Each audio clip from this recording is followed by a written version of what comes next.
So, over the last few weeks, we have been talking a ton about how kind of strange school was growing up in North Dakota, and equally strange or sad, maybe is probably a better word, about your sports career.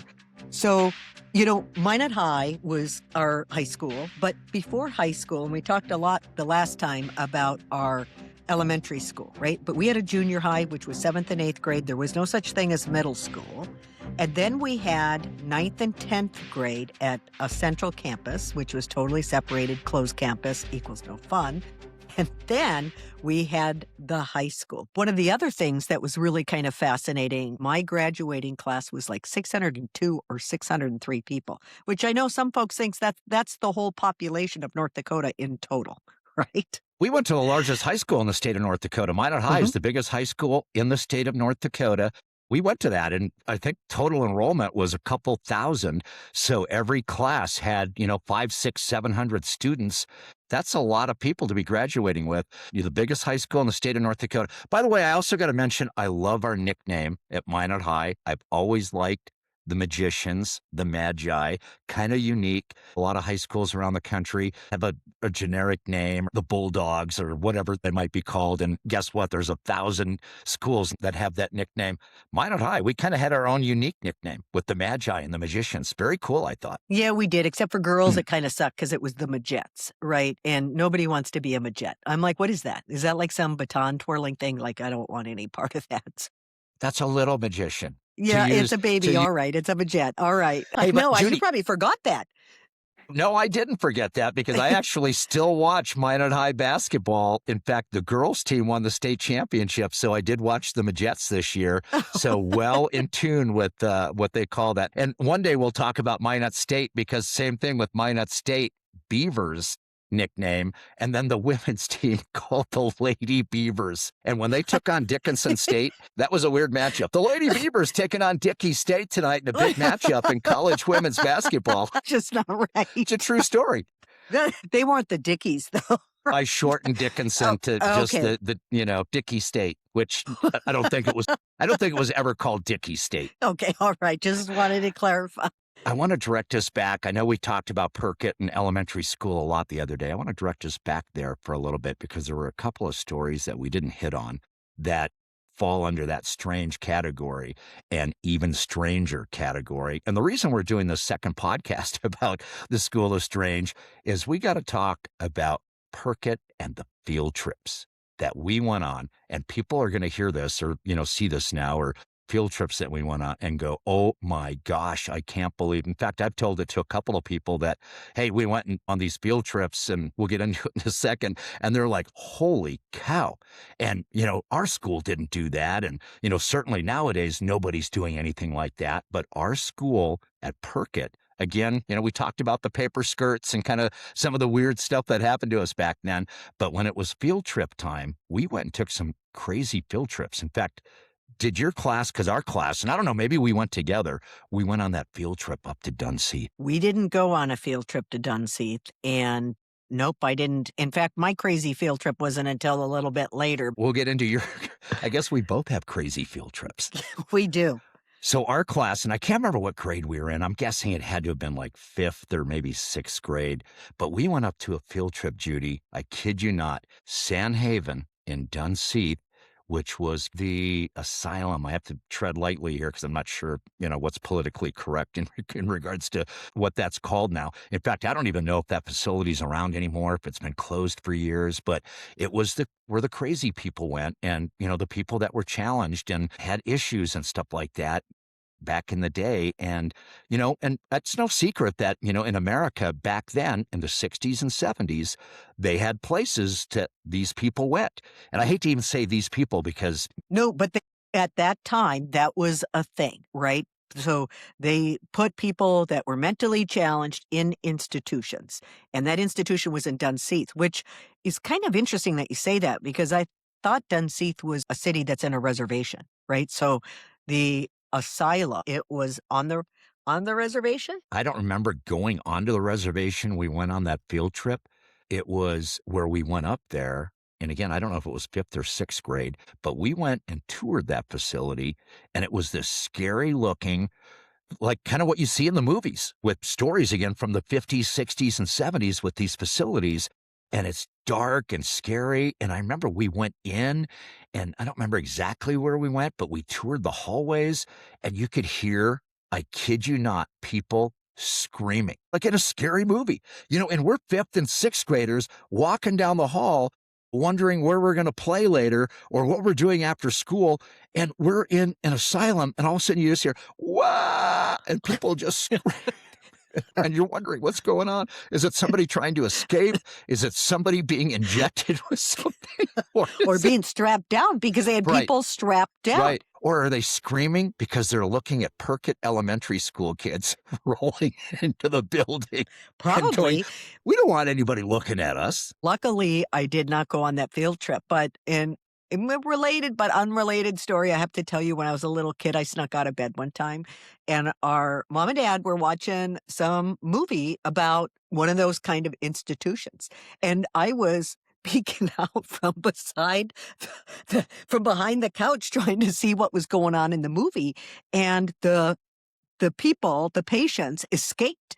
They escaped from there, and all the nurses and the doctors and all those people were outside. One of the patients came up, broke a glass, and went up to the person right by their eye and went bloop, and then the eyeball fell in there. And I was traumatized. So thank God I did not go on that field trip, because by the way, I'm just a freak about anything getting near my eyes. Ever since I did that, I quietly snuck back to bed because I was wigged out for years. What's crazy about that, we just mentioned that a little bit ago, is they don't really have those facilities anymore. Maybe they have something along those lines, but nothing like they did back in the day.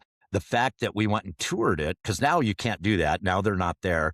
But my question is, if they were still there, if that was still something that was going on, would schools, and especially elementary school kids, go tour those facilities? And my guess is no, no, No, not I'm going to agree with you. And I believe that place is closed because I've seen haunted photos of that place.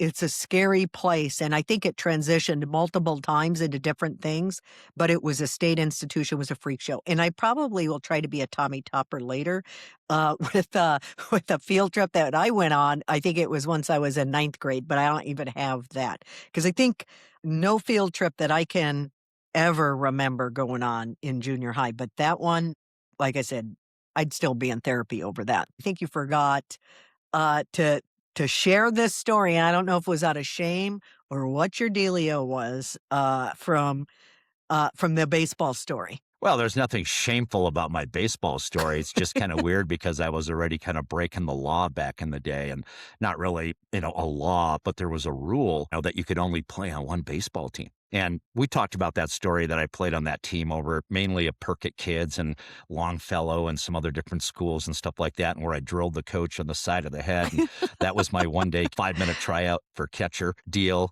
But one of the weird parts is that I don't know how I did it, but I had signed up for 2 teams in the same league, which again is frowned upon and it's not legal. And I don't even know how I got away with it, but I'm playing for one team and then I'm playing for another team. And it worked out where weeks and weeks that the schedule allowed me to play for both teams. So I would have a jersey, then later I'd switch the jersey and play for the other team. And I'm shocked that a coach or an umpire or somebody didn't say, "Hey, weren't you playing on the green team an hour ago?" And nobody ever caught that. But you know what finally gave it away and where I had a problem was when those 2 teams played each other Oh my one day goodness. late in the season. And I saw it on the schedule. I go, uh-oh, they're scheduled to play each other. What do I do? Do I stay home that day? Do I skip? Do I play for one team? And the other team's freaking out, going, "Wait a minute, what's Donny doing on the opposite team? He's on our team," and vice versa. So the whole thing was really weird. I think I ended up playing for one of the teams and kind of coming clean.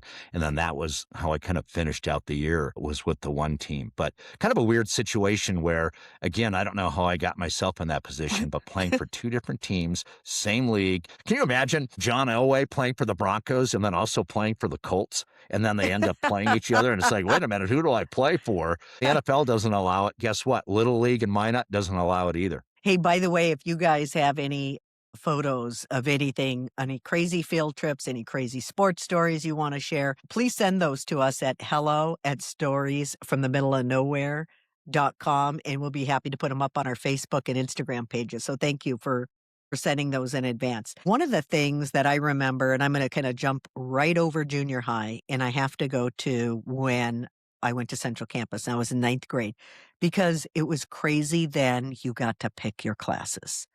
And, Like and it college. was it was the first time that we got to ever pick our classes, and it was like the coolest thing ever. So I signed up for psychology, right? Because everybody wants to sign up for psychology, just like in college, everybody's a psych major. One of the things that I thought was kind of funny in that class was we had in that psychology class, there was a whole lesson or section or weeks of a session tied to death and dying. And I'm 13 years old, gonna turn 14 years old, right? And, to talk about death and dying to me was quite shocking. But the thing that I remember was a field trip. And, we talked about all the different stages of grief or whatever, but the field trip that we went on was to a funeral home. And I know it was Wow. crazy.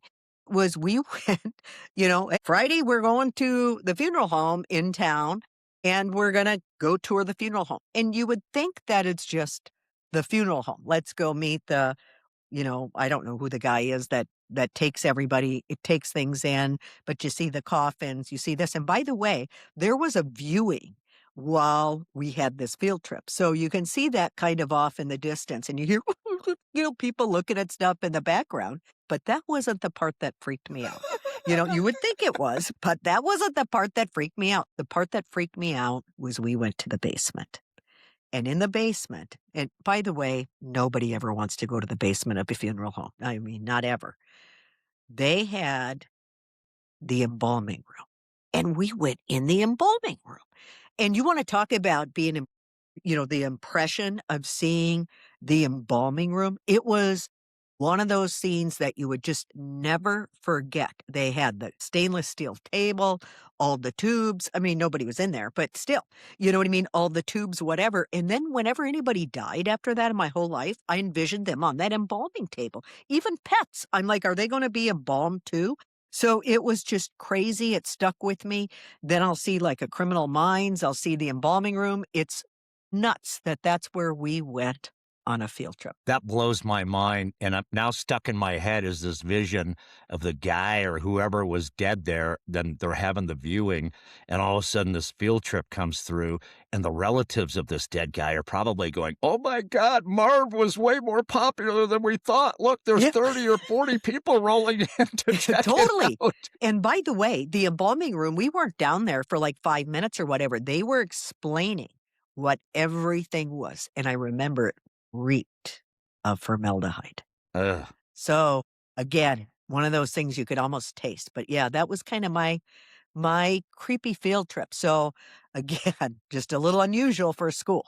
I didn't even know the funeral home had a basement. So the last place I want to go is in the basement. Oh, let's go see what's downstairs. Yeah, And then, like yeah. you said, the smell and, the stainless steel table and all the embalming fluids that are laying out are right there. And probably just a reminder for everybody, or especially you guys that are down there is, hey, don't ever die because this is where you're Yes. going to end up. Yes. I'm telling you, I've never forgotten that. It was traumatizing. So anyway, kind of a little strange field trip, and then the plethora of classes that we were offered totally changed when we got to go. I mean, ninth grade, like I said, you could pick out a few things, 10th grade, a few things, maybe what kind of history class you want. Oh, I remember I was just terrible. I took typing class too. And I had a friend who was writing a note for me, and you might have dated that friend. But anyway, she was writing a note for me to ditch our typing class. I remember I was all excited. So anyway, I gave the note to my teacher. My friend's waiting at the door, and all of a sudden the teacher looks at me and says, "You expect me to accept this?" And the note said, please excuse Judy from this class, blah, blah, blah, Mrs. SCH. And nothing else, not the rest of the name. And Mrs. Mrs. And so anyway, I said I was in a hurry and I ripped it out of my mom's hands, is what I said. And what was funny, then I said to my friend, "What the hell was that all about?" She said, "I forgot how to spell your last name." So I'm like, "Okay, totally not helpful." Judy, I've got an extremely similar story where it's kind of funny that this is where the forging started, kind of being sneaky and devilish and, doing things that we weren't supposed to be doing. But I was taking trombone classes. I think it was at Jim Hill. I don't remember playing that at Minot High, but our teacher, you had to get a card signed off on by your parents with your practice, that you practiced 30 minutes or 15 minutes or whatever it is. And then there's just this little spot at the end of that practice session on that card where your parents are supposed to sign that. Well, again, this is where the forging started. I didn't get a friend like you. I just thought I can forge it myself. Judy, same problem is I'm writing dad's name in that little box. Guess what? It doesn't fit. So I got as far as Schneid. So instead of you're Mrs. I got Mr. Schneid, Schneid. And I remember our band teacher, and I think everybody knows who the band teacher, famous guy from junior high and Minot High for years and years and years. I'm not going to mention his name, but he looked at it and goes, I guess your dad couldn't get his whole signature in there. And I just said, yeah, no, the box was too small. And that was the end of that. But kind of funny that we have similar forging stories that, and it's not caught that, the signatures didn't match. The signatures weren't the right signatures. One was and one was Schneid. I know, totally stupid. So then when we went, and this was also really bizarre. So then when we went to 11th and 12th grade, right? And that was at the big high school, the state of the art high school. I think one of the things that was just fascinating to me was the variety of gym classes that you could take. Like they had bowling, curling, folk and social dance, right? Where you're learning how to, do the foxtrot and all this stuff, skiing, archery, flag football. That's just to name a few. You probably took some of those. Roller skating, basketball. And what was interesting about it is that if the event couldn't be handled on site or on campus, they bused you somewhere. So, for example, our roller skating class, which I took, to your point, you open up the catalog, there's 40 different high school sports activities that you can pick from for your Phi Ed class. So one of them I picked was roller skating. Well, there's not a roller skating rink at Minot High, so they would take you up to the roller skating rink by bus and then obviously take you back. But the funny part of that story is by the time that you got up there, you got your roller skates on, you roller skate, and then all of a sudden after about 20 minutes, it's like, all right, class, it's time to go back to school. And it's like, instead of an hour, or 50 minutes or whatever you would get on campus, it was just a fraction of that because the busing aspect of it. But it was still super cool that we had all these options in high school. And one of them, I think you had mentioned, was skiing. How crazy is that in North Dakota? I actually Did you? took it. Yeah, I took skiing and I took roller skating and I took bowling, which, by the way, you're right about taking the bus. But the part that was really bizarre about taking the bus is the teacher drove the bus, which I'm like, is that even a thing? So you get into this frozen bus, which is like a rock. And I think you talk about square wheels and whatever in North Dakota when your tires freeze, but you're bouncing around in this totally cold frozen bus, 20-minute ride, 30-minute ride, almost to the ski resort, which, there's no mountains. Okay. So there's A hill. no mountains. There's a hill. There's a Yeah. hill. And it's so cold in North Dakota that the snow is really ice. So that's what it is. It's solid ice. And then you get one run in, hey, let's get back on the bus. And then you'd ride back all the way back to the, you know what I mean, and the frozen bus again to the class. Bowling, same thing. Right. And I remember I was out playing flag football, which was one of my other classes. And here comes the assistant principal. And he's like, hey, Judy, I see that you have flag football and you opted not to take algebra. And I'm like, yeah, I said they were at the same time. He goes, well, I put you in algebra. And I'm like, "I don't want algebra." I said, "Put me back in flag football." I'm like, "I'm not taking that. It's at the same time, and I wanna totally play flag football." So, obviously, I didn't have my priorities straight, at that point and, wanted to play some sports. So Well, Judy, you were thinking ahead that, one day you're gonna be playing professional flag football, and algebra is, you got a calculator to do all that stuff. So, you had your priorities right. Totally, totally. Although, I might have been playing flag football, at least I wasn't getting concussed like you or getting the wind knocked out of you like some, pro athlete. We talked about the football career at Minot High, starting at Jim Hill with those amazing stats that we talked about, where I played quarterback, but I had more interceptions than completions, which is just a crazy stat. So then anyway, I get to high school and my stats are a little bit better. I did have a touchdown pass in high school, by the way, at one point, and had some, decent stats, but some crazy stories as well. One of them was from practice. One of the things that everybody did at Minot High that just drove me nuts because everybody, can't just, and I can't imagine a pro team, a college team, or any other team really kind of doing this stuff. But one of the popular things to do was to take your chin strap off your helmet, and it had that little metal piece on the end of it. And then you would walk up to somebody and snap it off their helmet. And that made such a loud, ringing, shocking noise that it was almost, Judy, like you got a little mini concussion. Like somebody would From a walk up chin behind you strap. and go, That's like yeah, go, saying somebody finger kicked you and you got concussed, right? hey, I'm going to put a helmet on you one day and let you experience this because you're making it sound like it's nothing. This actually would, down goes freight. No, nobody goes down off a chin strap snap thing. But no, they'd come up to you and snap this off your head and it would ring and it got banned. The coaches actually saw that happening and that little thing got banned. So we weren't allowed to do that anymore. But, I joke It about the wasn't because you concussion. were crying, was it? Well, nobody cried. I Alright. told you, There's Judy, no crying crying in at football. Perkett, Alright. no crying at Minot High. One Alright. other quick football story. I'm playing quarterback. Back then, full pads, practice, full hitting. I'm running a keeper outside of the line of scrimmage, and it's in practice.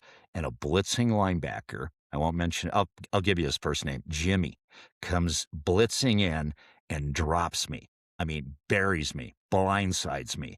I fall down. I fumble the football. I'm laying there. Judy, I got the wind knocked out of me. I'm thinking I'm near death. I'm laying there. I can't breathe.